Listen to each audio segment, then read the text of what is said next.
Hello and welcome back you all. So today I am back with another topic which is from reproductive biology. It is very helpful and I think so that I will give you an insight of what the topic is all about.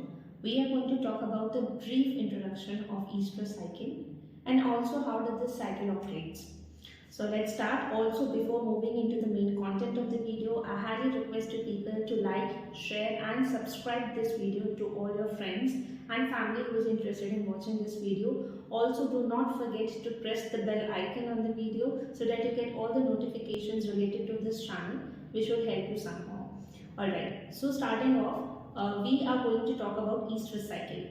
देखो estrous cycle होता क्या है? Basically हमारे humans के अंदर जो हम प्रिमेट्स आते हैं उसके अंदर दो चीज़ होती हैं। एक तो होता है हमारा मेंस्ट्रुअल साइकिल और जो नॉन प्रिमेट्स होती हैं उनके अंदर चलती है ईस्ट्रस साइकिल। अब कैसे ये साइकिल चलती है हमें अच्छे से पता है कि we have a 28 days of menstrual cycle, जिसमें से जो फर्स्ट 8 to 10 डेज होते हैं वो हमारे कौन से प्री ओवुलेटरी फेज होता है, फिर एक हमारा होता है ओवुलेटरी फेज और एक होता है हमारा पोस्ट ओवुलेटरी फेज। जो प्री ओवुलेटरी फेज होता है उसको हम फॉलिकल फेज भी बोलते हैं। जो ओवुलेटरी फेज होता है जिसमें हमारा यूजुअली ओवुलेट होकर जो हमारा एग या ओवम होता है वो हमारे रिप्रोडक्टिव ट्रैक में आता है, वहाँ वो एम्पुला के अंदर वेट करता है। अगर उस टाइम अगर हमारा कॉपुलेशन या जो भी वटेवर जो इंटरकोर्स होता है तो जो स्पर्म होता है वो भी वहाँ पर आता है, फर्टिलाइजेशन हो जाता है। इफ नहीं आता तो वही कॉर्पस लूटियम बनता है जो उसको नरिशमेंट देता है, जो एक येलो कलर की बॉडी होती है जो कि हमें पोस्ट ओवुलेटरी फेज में देखने को मिलती है। कॉर्पस लूटियम का फॉर्मेशन होता है, प्रोजेस्टेरॉन का लेवल हाई होता है क्योंकि वो प्रेगनेंसी को मेंटेन करने में हेल्प करता है। जस्ट इन केस अगर प्रेगनेंसी नहीं होती है तो वो कॉर्पस लूटियम डीजेनरेट हो जाता है। तो ये कुछ एक बहुत मैंने ब्रीफ इंट्रोडक्शन दिया था मेंस्ट्रुअल साइकिल का कि कैसे हम लोगों के अंदर मेंस्ट्रुअल साइकिल होती है, उसके कितने फेजेस होते हैं, pre ovulatory and post ovulatory phase. ठीक है, फॉलिकल जो होता है फॉलिकल फेज जिसको हम प्री ओवुलेटरी फेज बोलते हैं, उसमें फॉलिकल्स मैच्योर होते हैं, ग्राफिन फॉलिकल बनता है, फिर ग्राफिन फॉलिकल रप्चर होकर जो ओवम होता है वो ओवुलेटरी फेज के अंदर आता है हमारे रिप्रोडक्टिव ट्रैक्ट के अंदर। एम्पुला के अंदर वो ऑलमोस्ट 2-3 दिनों तक वो वेट करता है स्पर्म का। अगर आ जाता है स्पर्म, अगर इंटरकोर्स होता है तो फर्टिलाइजेशन हो जाता है, इफ नहीं होता तो पोस्ट ओवुलेटरी फेज के अंदर कॉर्पस लूटियम की येलोइश बॉडी होती है वो डीजेनरेट हो जाती है और वापस से हमारी दूसरी साइकिल स्टार्ट हो जाती है, प्रोजेस्टेरॉन का लेवल इंक्रीज हो जाता है अगर प्रेगनेंसी कंसीव करते हैं तो। अब ईस्ट्रस साइकिल क्या होता है? बेसिकली ईस्ट्रस साइकिल जो होती है वो हमें नॉन प्रेगनेंट्स के अंदर देखने को मिलती है। नॉन प्रेगनेंट्स मतलब हम काउ, शीप, डियर, गोट्स, मतलब आप जिन भी एनिमल्स को देखते हैं जो प्राइमेसी कैटेगरी में नहीं होते हैं वो नॉन प्रेगनेंट्स होते हैं। इनकी साइकिल कुछ अलग तरीके से होती है। अलग तरीके से क्यों होती है? क्योंकि हम बोलते हैं कि मेंस्ट्रुअल साइकिल के अंदर हमें मतलब फ्लो होता है ब्लड का, राइट? बट जो ये नॉन प्रेगनेंट्स के अंदर जो ईस्ट्रस साइकिल होती है इसमें कोई ब्लड फ्लो नहीं होता। तो पता कैसे चलता है कि ईस्ट्रस साइकिल हो रही है? इसके कुछ सिग्नल्स होता है। सबसे पहले तो जब ईस्ट्रस साइकिल कोई भी फीमेल अंडरगो करती है तो उसकी बॉडी के अंदर कुछ हार्मोनल चेंजेस होते हैं।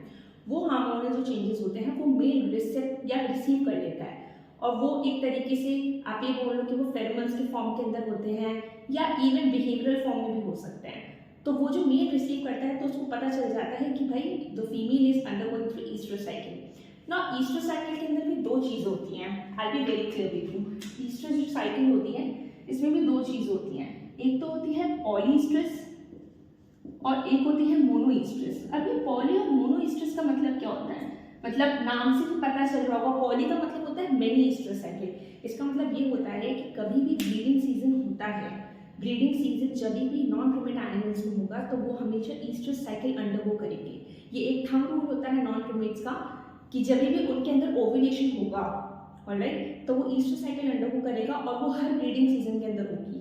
अब पॉली का मतलब होता है कि बहुत सारी ईस्ट्रस साइकिल, मतलब एक ब्रीडिंग सीजन के अंदर एक एनिमल बहुत सारी ईस्ट्रस साइकिल अंडरगो कर रहा है। और मोनोईस्ट्रस का मतलब होगा कि एक ब्रीडिंग सीजन के अंदर एक एनिमल एक ही ईस्ट्रस साइकिल अंडरगो कर रहा है, ऑलराइट। तो पॉलीईस्ट्रस के अंदर हम एग्जांपल शीप का दे सकते हैं, मोनोईस्ट्रस के अंदर हम एग्जांपल काऊ का दे सकते हैं, ऑलराइट। अब ये जो ईस्ट्रस साइकिल होती है इसके अंदर क्या होता है कि बेसिकली ब्लड शेड नहीं होता। सबसे पहली बात तो ब्लड शेड इसलिए नहीं होता क्योंकि जो रिप्रोडक्टिव ट्रैक्ट की जो वॉल्स हैं वो इस ब्लड को अब्जॉर्ब कर लेती हैं, ऑलराइट, मतलब वो अपनी बॉडी के अंदर उस ब्लड को यूटिलाइज करती है। जहाँ कि हम ये बोलते हैं कि हमारी बॉडी में जो अनवांटेड या जो बहुत गंदा ब्लड होता है वो जाता है बाहर, बट यहाँ पे बॉडी खुद ही इसको अब्जॉर्ब कर लेती है। कुछ हार्मोनल चेंजेस होते हैं, मेल को पता चलता है, या जो मेल्स होते हैं इसके अंदर उनको पता चलता है कि जो फीमेल है वो रिसेप्टिव है, उसके अंदर ईस्टर साइकिल चल रही है, और फिर ओव्यूलेशन होता है और बेसिकली फर्टिलाइजेशन होता है। इसके अंदर 4 एक्चुअली मोटा मोटी तौर पे 4 इसकी जो होते हैं वो फेजेस होते हैं। एक होता है प्रोइस्ट्रस, एक होता है ईस्ट्रस। ईस्ट्रस को हम पीरियड ऑफ हीट भी बोलते हैं। क्या बोलते हैं इसको हम? ईस्ट्रस, कहाँ लिखूं मैं, एक बार यही लिख देती हूँ। ईस्ट्रस को हम क्या बोलते हैं? पीरियड ऑफ हीट, राइट, क्योंकि यही एक पीरियड होता है जहाँ एक्चुअल में ओव्यूलेशन हो रहा होता है। तो अगर हम ऐसे डिवाइड करें तो प्रोइस्ट्रस एंड ईस्ट्रस ये दोनों इक्वलेंट होता है हमारे प्रोलिफरेटिव फेज के मेंस्ट्रुअल साइकिल के, जिसके अंदर जो फीमेल बॉडी है वो एक तरीके से अपने आप को तैयार करती है। जो भी ब्लड वेसल्स होते हैं उनकी जो सप्लाई होती है ब्लड की, ब्लड वेसल्स के अंदर इंक्रीज होनी शुरू हो जाती है। जितने भी ऑर्गन्स होते हैं बॉडी इन जनरल FSH और LH हार्मोन का इंक्रीज होना शुरू हो जाता है। और आप हमेशा ये गौर करेंगे कि जो प्रोइस्ट्रस फेज होता है ना, जो प्रोइस्ट्रस फेज होता है उसके अंदर ईस्ट्रोजन का लेवल हाई होता है, और ये ईस्ट्रोजन का जो लेवल है वो ईस्ट्रस के एंड तक हाई रहता है। इसका मतलब ये है कि जब मैं पूरे प्रोलिफरेटिव फेज की बात करूँ तो वहाँ पे ईस्ट्रोजन का लेवल हाई रहता है। ईस्ट्रोजन का लेवल हाई रहने का मतलब ये है कि अभी तक ओव्यूलेशन नहीं हुआ है, बट बॉडी तैयार हो रही है कि ओव्यूलेशन होना है अभी, ऑलराइट। तो ये दोनों हमारे प्रोलिफरेटिव फेज में आते हैं। मेटास्ट्रस फेज के अंदर क्या होता है कि बेसिकली ईस्ट्रस फेज मैंने आपको बता दिया कि that is a period of heat. Period of heat मतलब यहाँ पे ओव्यूलेशन होगा। ओव्यूलेशन होगा तो आप हर चीज को समझ सकते हैं। जो मसल्स होंगी वो एक तरीके से कंस्ट्रक्ट होगी, कॉन्ट्रैक्ट होगी। जो वजाइना है उसका साइज इंक्रीज हो जाएगा ताकि ओव्यूलेशन हो पाए, ऑलराइट। ओव्यूलेशन के एंड तक, फिर से ध्यान देना, ओव्यूलेशन के एंड तक जब ओव्यूलेशन हो जाता है तब जाकर ईस्ट्रोजन का लेवल है वो कम होना शुरू हो जाता है, और वहाँ पे LH सर्ज जब होती है उसके 1-2 दिन बाद ईस्ट्रस साइकिल होती है। LH सर्ज का मतलब आप समझना है, जब प्रोजेस्टेरॉन का जो लेवल है, प्रोजेस्टेरॉन और ईस्ट्रोजन जो भी हमारे हार्मोन्स होते हैं उसका LH सर्ज का मतलब है कि जब प्रोजेस्टेरॉन का लेवल इंक्रीज हो जाएगा उसके जस्ट 1-2 दिन बाद ही ओव्यूलेशन होगा, और इसी ओव्यूलेशन को हम ईस्ट्रस साइकिल के अंदर काउंट करेंगे। ये एक वो टाइम होगा जहाँ पे एक्चुअल में ओव्यूलेशन होगा, ऑलराइट। फिर वही अगर आ गया कुछ तो फर्टिलाइजेशन हो जाएगा, नहीं आया तो फर्टिलाइजेशन नहीं होगा। फिर आता है हमारा मेटास्ट्रस फेज। देखो मेटास्ट्रस फेज का मतलब क्या होता है कि अब हमारा ओव्यूलेशन हो चुका है, अब बॉडी क्या करती है, बॉडी एक तरीके से रिकॉइल मैकेनिज्म होता है। इसका मतलब होता है कि इफ यू हैड कंसीव्ड, जो कॉर्पस लूटियम है वो बनेगा, आपको प्रोजेस्टेरॉन का लेवल हाई रहेगा।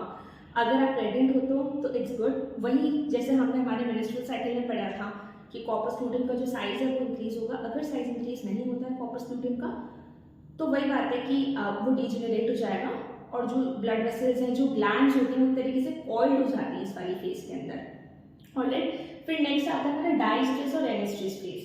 सी क्या होता है कि जो मैंने आपको बताया कि एक होता है पॉलीस्ट्रस और एक होता है मोनोस्ट्रस। जो पॉलीस्ट्रस एनिमल्स होते हैं एक ही ब्रीडिंग सीजन के अंदर बहुत सारे उनके अंदर ईस्ट्रस साइकिल चलती है, तो एक बहुत लॉन्ग पीरियड ऑफ इनएक्टिविटी इनके अंदर नहीं देखी जाती। वो लॉन्ग पीरियड ऑफ इनएक्टिविटी हम एनेस्ट्रस को बोलेंगे, पर जो शॉर्ट पीरियड ऑफ इनएक्टिविटी होती है इन पॉलीस्ट्रस एनिमल उसको हम डाइस्ट्रस फेज बोलेंगे, ऑलराइट। तो डाइस्ट्रस फेज के अंदर वही जो हार्मोन्स होते हैं, मान लो अगर पॉलीस्ट्रस एनिमल है उसको फिर से एक दूसरी साइकिल ऑफ ईस्ट्रस अंडरगो करनी है तो उसके अंदर जो फेज होगा, ऑलराइट, जो फेज होगा वो कम होगा, और यहाँ पे FSH hormone at the end of the cycle वापस बढ़ना शुरू हो जाएंगे।